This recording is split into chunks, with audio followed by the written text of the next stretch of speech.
নিয়ে বসছি। তারপরে আছে ব্রিকেট মাছ। তারপর এটা দিয়ে হচ্ছে টক রান্নার জন্য এই মাছটা বেস্ট। যদিও কাটা থাকে, এটা দিয়ে টক রান্না করা অনেক স্বাদ লাগে। আর কার্ফু মাছ ডিমুলা আছে, অনেক বড় ডিম, তোকে এখনই কাটবো, দেখেন ভিতর থেকে। আর কার্ফু মাছটা বেশিরভাগ কষায় আর ভুনা করলে ভালো লাগে। এটাতে কিন্তু ডিম আছে, তাই আমি এভাবে কাটছি। ডিম না থাকলে তো রস খাবো।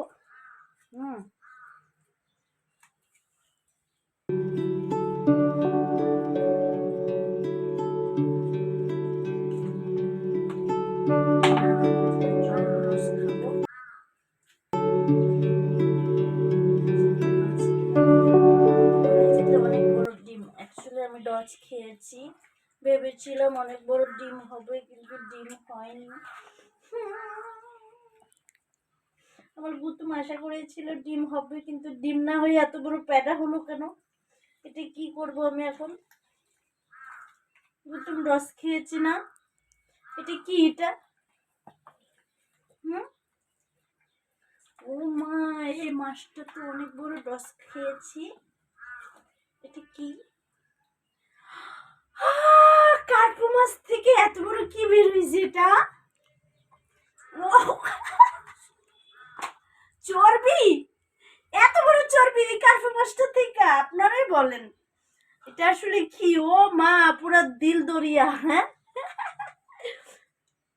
এই মাছটা কিনা কিন্তু এক ধরনের রস খাওয়া, জানো? কিচ্ছু নাই, দেখো দেখে না। এটা পরে কি ফেলে দিব না এটা? ও আচ্ছা, এটা নাকি এটা সুন্দর করে বাছবো। আচ্ছা, পুনা করবো। একটু স্বাদ আছে চর্বিটা।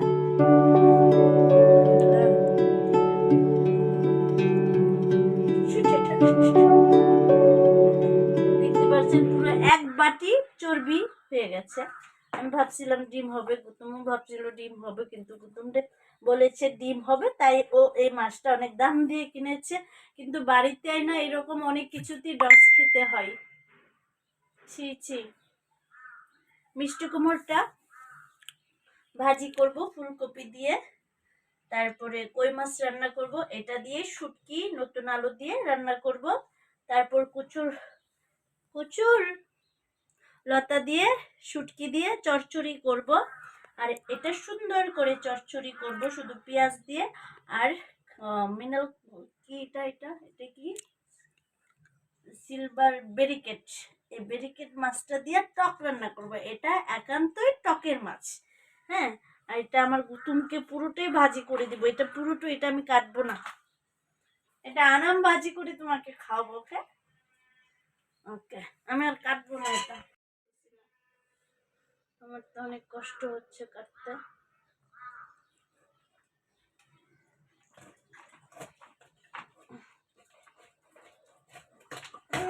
অনেক কষ্ট হয়ে যাচ্ছে।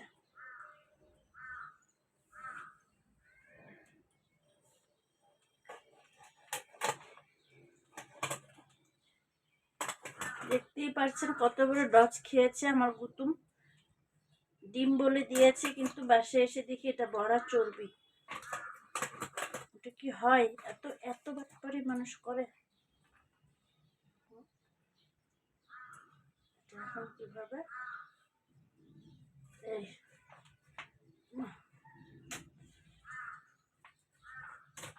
অ্যাকচুয়ালি মাছ আমি কাটতে কষ্ট হয়, পারি না কাটতে।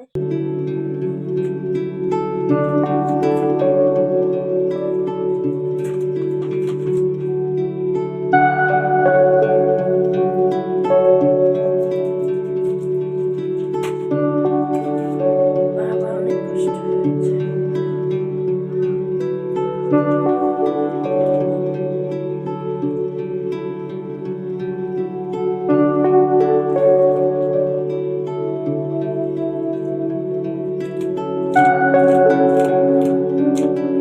হচ্ছে আমার রস খাওয়া কার্পু মাছ, কার্পু মাছ।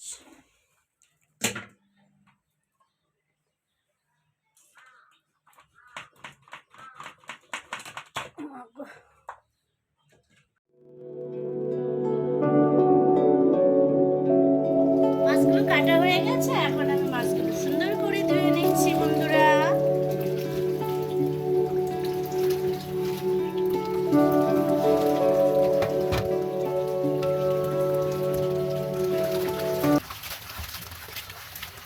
আস্তে আস্তে করে ধুইতে হবে, মাছগুলো খুবই নরম বলে দিছি, একদম গরুর মাংসের মতো দেখতে, কালার ভালো লাগছে দেখতে।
কার্পু মাছটা আমি পেঁয়াজ দিয়ে সুন্দর করে মাখা মাখা করে এটা ভুনা করব।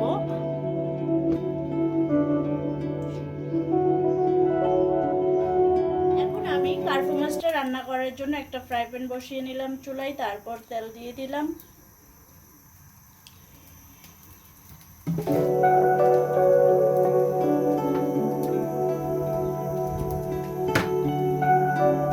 এখন আমি পেঁয়াজ দিয়ে দিচ্ছি, যেহেতু এটা পেঁয়াজ দিয়ে ভুনা, আমি পেঁয়াজটা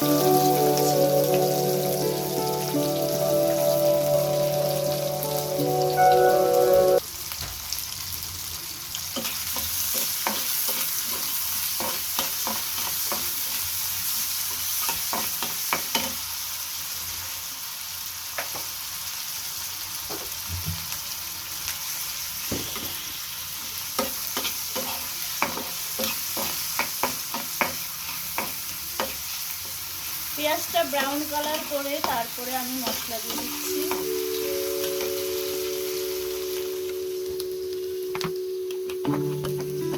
পেঁয়াজটা অনেক লাল লাল করতে হবে,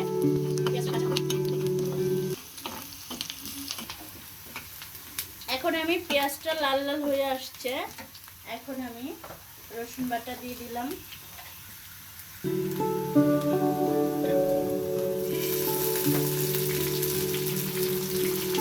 আদা বাটা দিয়ে দিলাম।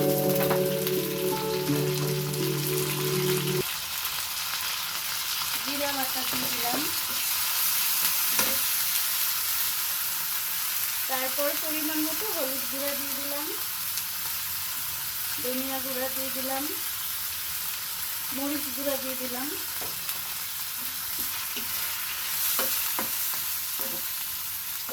এখন আমি স্বাদ মতো লবণ দিয়ে দিলাম। এখন আমি মাছটা এটাতে সুন্দর করে কষিয়ে নেব।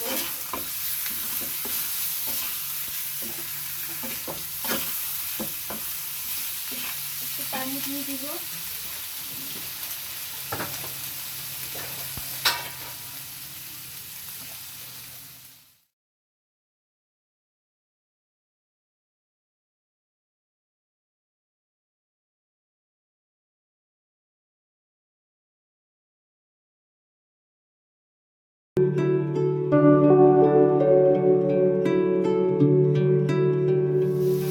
কার্পু মাছটা অনেক সুন্দর লাল লাল করে আমি এটাকে ভেজে নিয়েছি।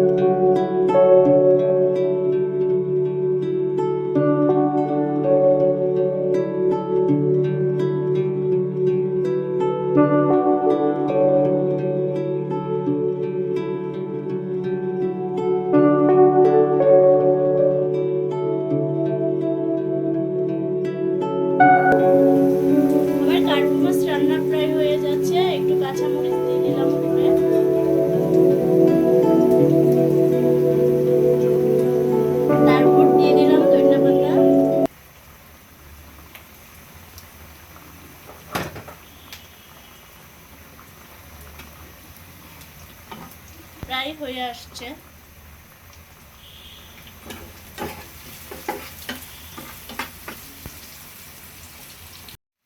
হ্যালো বন্ধুরা, হয়ে গেছে আমার কার্ফু মাছ, একদম মাখা মাখা ঝোল। দেখতে পাচ্ছেন কত সুন্দর হয়েছে, মাখা মাখা ঝোল হয়েছে আমার কার্ফু মাছটা। মাখা ঝোল হয়ে গেছে রান্না। আমার চ্যানেলটার ভিডিও যদি ভালো লাগে সবাই লাইক কমেন্ট শেয়ার করবেন, ভিডিওতে কমেন্ট করে আপনাদের মতামত জানাই দিবেন, বেল আইকনে ক্লিক করে আমার চ্যানেলের পাশেই থাকে, নিত্য নতুন ভিডিও নিয়ে আসবো। ওকে, বাই বাই।